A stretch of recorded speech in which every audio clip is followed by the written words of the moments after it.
Olá! Pesquisas mostram que somos 5 bilhões no mundo, com contas nas diversas redes sociais. E passamos, em média, 2h30 do dia rolando a tela para cima.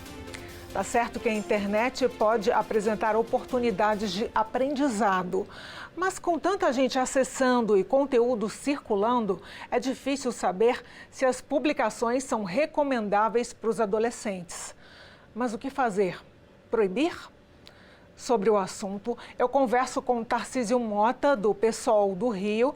Ele é deputado, professor e faz parte do Grupo de Trabalho Política de Combate à Violência nas Escolas. Meu outro convidado é Alain Garcês, do PP, Partido Progressista do Maranhão. Ele é deputado, professor e médico. Deputado Alain, eu começo com o senhor.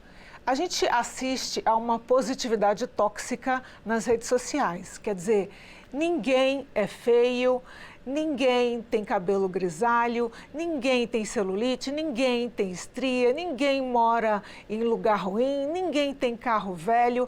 Quais são as consequências desse luxo todo, desse mundo de filtros, principalmente para os adolescentes que não têm ainda a identidade construída?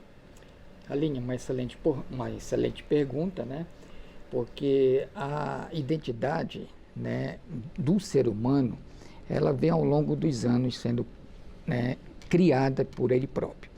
Então, assim, crianças e adolescentes, elas ainda não têm uma maturidade, né, que possa discernir de fato o certo, o errado, o imaginário real, a fantasia, principalmente nas menores idades ainda, né? Quanto mais jovem é a criança, menos essa capacidade de discernimento, né? A Sociedade Brasileira de Pediatria, por exemplo, ela preconiza tela zero para crianças até 2 anos de idade, zero, né? Até mesmo a própria televisão. De 2 a 5 anos já é permitido uma tela e, nesse caso, no máximo 1 hora por dia, né? Os efeitos disso assim, tem o lado bom, né? E tem o lado ruim. O lado ruim é esse, porque a tela, muitas das vezes, as redes sociais, elas fantasiam um mundo ideal. E quando você não tem um preparo emocional e mental para isso, você pode se deixar levar por uma situação que não é a verdade. Nesse caso, por exemplo, se você vê que aquela outra pessoa tem um sucesso na vida, a vida dela é melhor, a beleza, porque o que se expõe nas redes sociais, na maioria das vezes, são fantasias que não representam a realidade. Você usa um Photoshop para pegar uma pessoa e deixar ela uma princesa, né? Para deixar o rapaz um príncipe. Então, o jovem pode se idealizar numa imagem dessa e construir a sua imagem baseada nisso e começar a sofrer, por exemplo, de ansiedade, depressão. Esses são alguns efeitos tóxicos que a gente observa nas pessoas ainda que não têm uma maturidade para discernir o meio fantasioso do real. Eu quero mencionar a pesquisa Dove, Dove Autoestima, que diz que a cada 100 jovens de 10 a 17 anos, 97 dizem que foram expostos a conteúdos tóxicos de beleza nas mídias sociais e 74% a conteúdos que incentivam a perda de peso, transformação corporal. Como que a Câmara está lidando com isso no grupo de trabalho? Olha, eu acho muito importante que a gente discuta essa questão, que é um dado da realidade muito recente, né? Eu sou professor de História, né? É claro que a gente já teve, a partir do momento dos chamados meios de comunicação de massa, a televisão sobretudo, essa questão da exposição de determinados padrões de comportamento, padrões de beleza, padrões de vestimenta. Só que as redes sociais colocaram isso numa escala muito espantosa. Há uma quantidade de imagens, de vídeos, de textos que bombardeiam nossas crianças e nossos adolescentes o tempo todo. E aí, numa sociedade profundamente desigual como a nossa, a exposição de determinados padrões, por exemplo, de mercadorias que viram sendo desejo dessas crianças e desses adolescentes, geram depois a frustração, porque essas mercadorias, esses objetos ou esses padrões de beleza corporal, depois eles são dificilmente atingidos, porque eles são idealizados, eles são feitos para serem vendidos, para gerarem lucro, e numa sociedade profundamente desigual como a nossa, isso leva a uma lógica de uma frustração, um desejo que não é atendido. No grupo de violência, no GT sobre violência contra as escolas, o que nós estamos entendendo é que, junto dessa história, dessa perspectiva da frustração, também há disseminação entre grupos e de imagens de ódio, de raiva, de frustração, para lidar e capturar essa frustração e canalizar essa violência contra as escolas. E esse elemento, por exemplo, são as figuras dos chamados incels, aqueles que são chamados os celibatários involuntários, normalmente homens que nessa cultura machista e misógina que nós vivemos na sociedade, se tornam imensamente frustrados porque eles não conseguem namorar aquela mulher idealizada e etc. E essa frustração é transformada numa raiva contra as mulheres. Isso faz com que muitas vezes na escola, onde essas pessoas sofrem bullying, onde elas estão num espaço de sociabilidade, onde há ativação desses desejos e dessas frustrações, a raiva seja canalizada para esses lugares. E por isso é tão importante a questão da educação digital. O antídoto para isso é que desde o início as famílias e as crianças e os adolescentes estejam conscientes do efeito que as telas, os celulares, os smartphones, os tablets causam na vida das pessoas, para que elas tenham aquilo que no meu tempo de escola, eu me lembro de um professor de história me dizer que eu devia ter consciência crítica quando eu lesse uma notícia de jornal. Hoje em dia nós teremos que ensinar as pessoas a terem consciência crítica ao receberem uma mensagem de zap, a verem um post, um Reels no Instagram. Deputado, a OMS classifica o Brasil em terceiro lugar no ranking de suicídio entre adolescentes. Isso tem a ver também com a exposição, a superexposição nas redes sociais? Sim, com certeza. Quando você vê um caso de depressão, por exemplo, em adultos, você tem várias causas. Mas, por exemplo, em jovens, criança e adolescente, se você vê um caso de depressão, você vai pesquisar, está muito mais ligado pelo uso intenso das redes sociais, né? O que afeta muito a saúde mental do jovem. Então, esse dado da OMS, ela corrobora para que exatamente a gente pense dessa forma. Então, assim, quando o jovem ele se envolve demasiadamente nas redes sociais, como o nosso colega disse aqui, ele começa a ter um prejuízo na sua saúde mental, porque a sua saúde mental começa a ser influenciada por padrões negativos e até mesmo que mude o próprio comportamento do indivíduo. Então, quando leva o indivíduo a cometer um suicídio, por exemplo, né, a gente sabe que pode ter, sim, influências comportamentais que agiram na mente dele. Então, os transtornos mentais, depressão, ansiedade, o efeito tóxico disso pode, com toda certeza, levar a esse prejuízo. E tem ligação, sim. E não é só entre adolescentes, não. Por exemplo, eu sou jornalista e a profissão de jornalista piorou muito o reflexo da profissão na saúde mental desde a década de 90 até hoje, porque existe a relação do jornalismo com o imediatismo, só que antigamente era só o jornal de papel e tinha que esperar até as 8 da noite para ver a notícia na televisão. Aí veio a internet, aí ficou tudo mais rápido, aí vieram as mídias sociais, Exato. Aí ficou avassalador. Eu já tenho assumidamente a síndrome de não posso me desligar. Eu tenho que me forçar a um determinado horário para descansar à noite e desligar o celular. Os adolescentes também já estão tendo essa síndrome, que inclusive em inglês recebeu o nome de síndrome do logout, não é? Sim. E isso é importante que a gente perceba que nós, que fomos nos adaptando ao longo da vida a lidar com o celular, o computador, né? Nós que fizemos cursos de informática na adolescência para nos adaptar a isso, ainda fomos nos adaptando e entendendo e conseguindo comparar isso que você, Aline, fez agora. Ou seja, como era antigamente e como é agora. Mas uma criança que está nascendo aqui, nesses anos, 2020... né? 2015, 2017, 2020, essa criança já está nascendo neste contexto das redes sociais e das telas. Quando o deputado Alan fala sobre essas recomendações da diminuição ou mesmo de tela zero até determinadas idades, é exatamente para evitar que toda a realidade da criança seja jogada naquela telinha do celular. Que está sendo informação. E que ela imagine que o mundo é aquela tela. E não o mundo real que nós vivemos. Essa dissociação, essa confusão entre o que é o mundo real e o mundo virtual, e ela está sendo cada vez mais acelerada, seja na questão da realidade virtual, da inteligência artificial, dos mecanismos mesmo dos jogos que simulam a realidade. Isto dificulta a perspectiva entre aquilo que você idealiza e aquilo que você vive na realidade. Legal. E eu quero repetir isso. Isso é mais grave numa sociedade profundamente desigual, em que a realidade é tão cruel que muitas vezes a realidade está tão eivada de privações de direitos básicos, né? De que esse mundo virtual é tão melhor que eu me submeto a ele.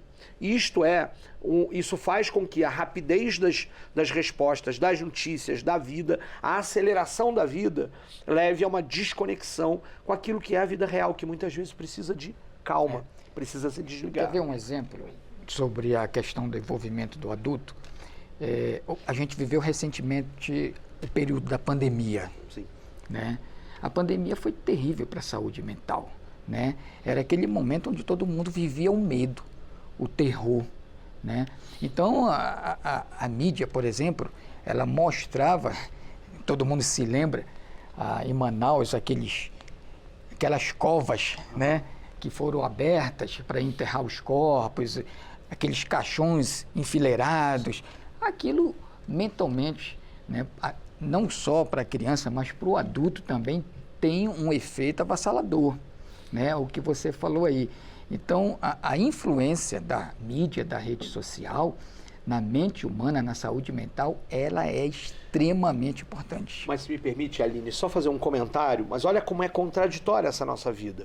Muitas vezes era a possibilidade do contato com outras pessoas, da família ou de fora delas, por aquela telinha do Zoom, né, nas festas de aniversário virtuais, que permitiam algum alívio para a questão do isolamento, da solidão do isolamento físico que nós vivíamos. Eu me lembro com muita inclusive emoção, quanto às lives de uma cantora lá do Rio de Janeiro, a Tereza Cristina, né, e ela fazia lives todos os dias, o quanto aquilo era, com o uso da música, de ouvir, do cantar, e entrava outra pessoa, o quanto aquilo aliviava a pressão de nós que tínhamos que ficar reclusos por causa da pandemia.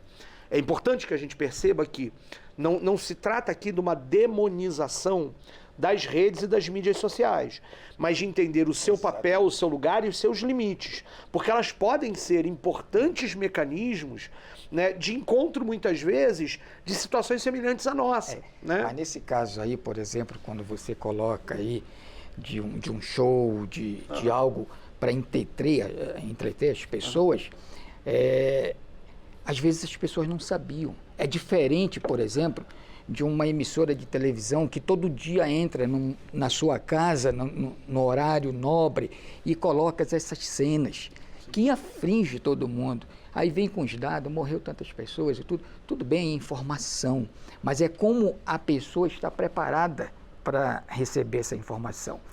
E muitas das vezes, o exemplo que o senhor deu, as pessoas não sabiam que sintonizando no YouTube, tal canal, ia ter um show, Mas aí como é que a gente conversa. faz hoje em dia? Porque na minha época, dava 7h30 da noite, 8 horas, meus pais me tiravam da sala porque a gente não podia assistir as notícias, e quando eu assistia, ficava impressionada, tinha pesadelo, não conseguia dormir.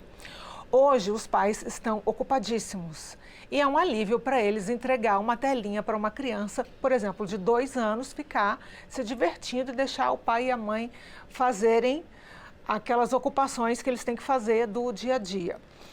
Isso é responsabilidade dos pais filtrar o que essas crianças estão recebendo ou a gente deve ir além?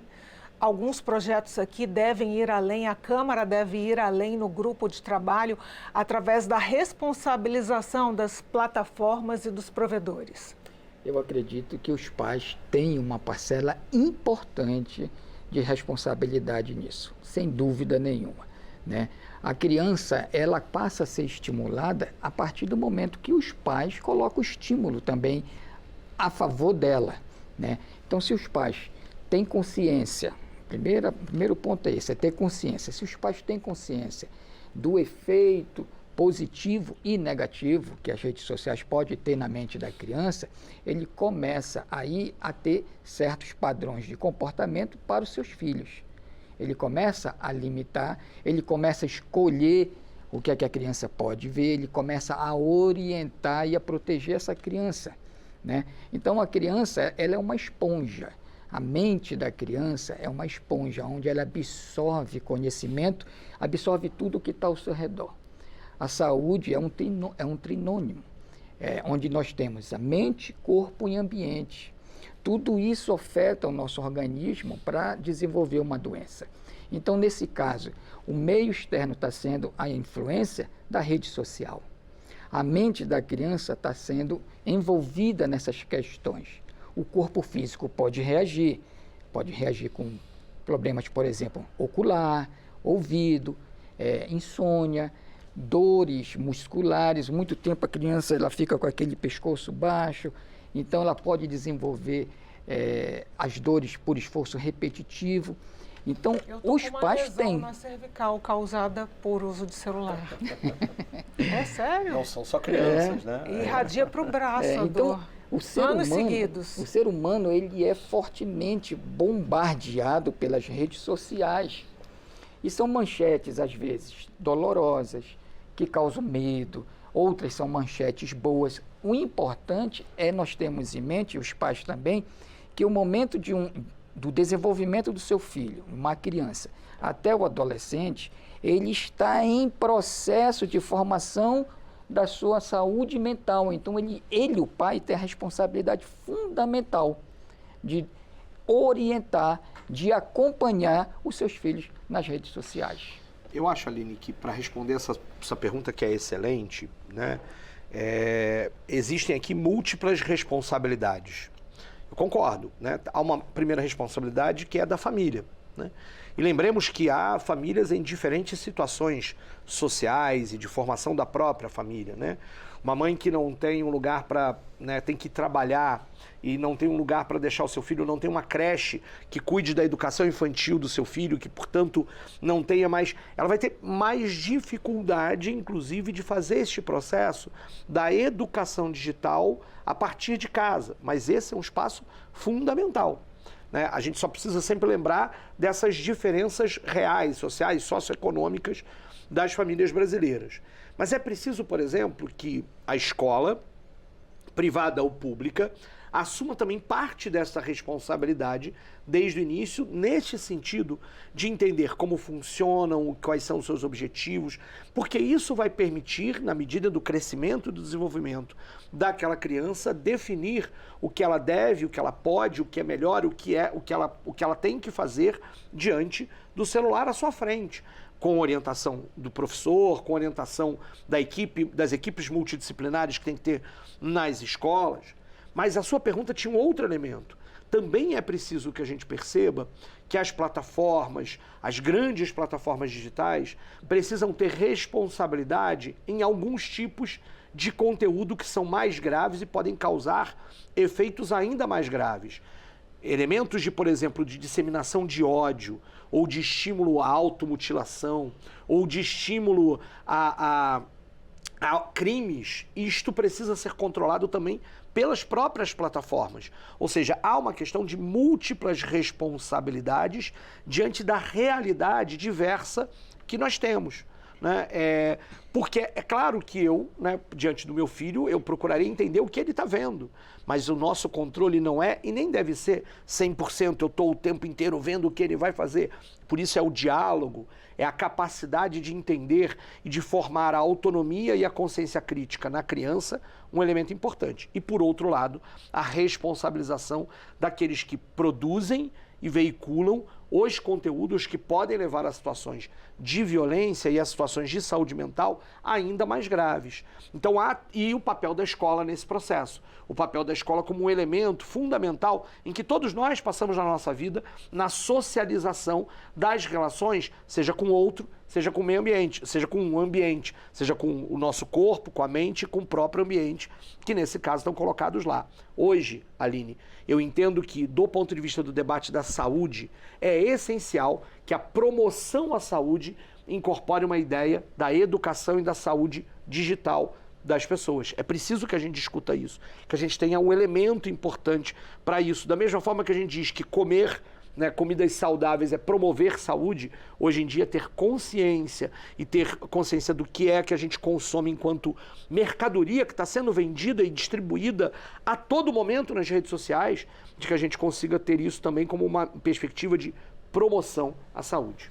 Deputado, uma pergunta para o senhor que é médico. Qual é o sinal claro que a criança pode dar antes que o mal seja feito, para que o pai e a mãe fiquem atentos? Nós temos casos de crianças que já foram raptadas. O caso, digamos assim, começou através da rede social. O assédio começou através da rede social e a criança acaba sendo raptada. Nós temos uma novela que já tratou de assédio também, de pedofilia através da rede social. E, geralmente, até acontecer o pior, a criança ser raptada, acontece em alguns meses, porque a conversa ela vai se desenvolvendo. Então, quais são os principais sinais que a criança apresenta para o pai e para a mãe ficarem atentos? Olha, o isolamento, né? Quando você vê um filho ou uma filha procurar se isolar no seu próprio quarto, isso é um sinal que os pais têm que ficar atentos, né? Aquela mudança de comportamento, aquele padrão, a criança é extrovertida, era alegre, de repente ela fica mais recolhida, retraída, demonstrando uma certa tristeza e até mesmo a relação interpessoal com a própria família e com seus amiguinhos na escola. Então são sinais que é importante o padrão de comportamento que a criança começa a mudar, começa a apresentar. Então os pais têm que ficar atentos para isso, porque ela pode estar sofrendo sim uma influência de uma pessoa que hoje nós temos alguns aplicativos, né, que a gente viu inclusive a novela utilizando para mostrar isso aí para as pessoas. É um aplicativo onde o adulto pode colocar uma imagem de uma criança e a voz dele ser alterada para aquela imagem que ele está utilizando. Então a criança vai acreditando com a nisso. inteligência artificial, tudo pode ser mudado. Com a inteligência artificial, é isso que eu estou dizendo. Então veja como isso pode tudo mudar. Acho que é sempre fundamental que seja no espaço da casa, no espaço, portanto, da família, seja no espaço da escola, a criança se sinta acolhida e em condições de discutir e de falar tudo que ela passa. É claro que nós todos passamos por isso, né? À medida que nossos corpos vão se modificando, nós temos vergonhas, medos, né? Inseguranças, que muitas vezes a gente não vai falar com o nosso pai, com a nossa mãe, etc. E por isso é tão importante que a escola também seja esse lugar acolhedor, para que a escola possa ter condições de ter olhar atento para entender essa mudança de comportamento que o deputado Alain apresentou aqui para a gente.